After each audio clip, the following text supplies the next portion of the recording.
আমাদের আজকে ব্রিফিংয়ে স্বাগত জানাচ্ছি। যে আপনারা জানেন যে গতকালকে রাতে বগুড়া জেলা কারাগার থেকে 4 জন মৃত্যুদণ্ডাদেশপ্রাপ্ত কয়েদি তারা পালিয়ে যায় এবং এই খবরটি আমরা জানতে পারি রাত্রি আনুমানিক 3:55 এবং এই খবরটি জানার পরেই আমাদের অতিরিক্ত পুলিশ সুপার অর্থ এবং অফিসার ইনচার্জ সদর থানা ও সদর ফাঁড়ির যে সকল টহল দল যারা রাত্রিকালীন প্রহরায় ছিল তাদেরকে বেতার বার্তার মাধ্যমে সতর্ক করা হয় এবং আমাদের অফিসাররা তারা মাঠে বিভিন্ন জায়গায় আভিযানিক অভিযান পরিচালনা করে এবং আমরা মূলত জেলখানার আশেপাশে যে জায়গাগুলো আছে সেগুলোকে সর্বোচ্চ গুরুত্ব দিই এবং এর ফলে আমরা কয়েকটি দলকে সেখানে বিন্যস্ত করি। এবং আপনারা যে নিশ্চয়ই জানেন যে জেলখানার পাশেই করত নদী এবং সেই জেলখানার সাথে একটি ব্রিজ আছে।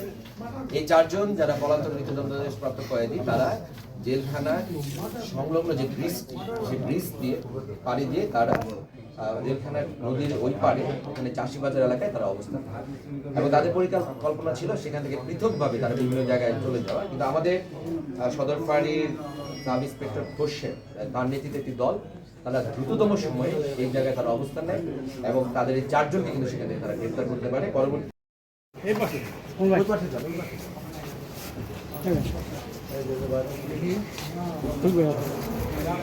মাথা নিচু করো না বাবা।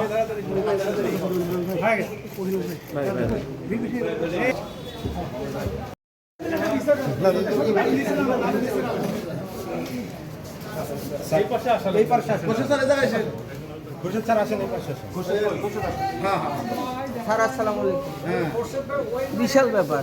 খোরশেদ যে কামটা করছে, খোরশেদ ভাই হিট।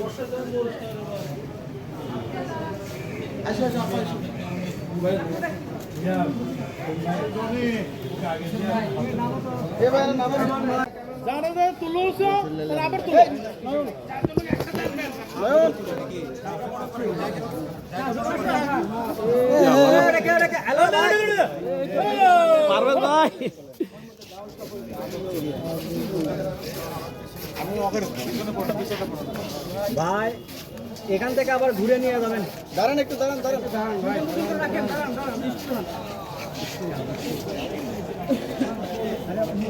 হাসো তো তোমরা, হাসো তো।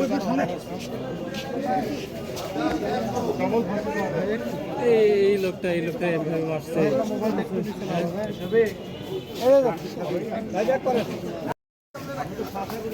ভাই হাতের কোনো দাঁড়ান।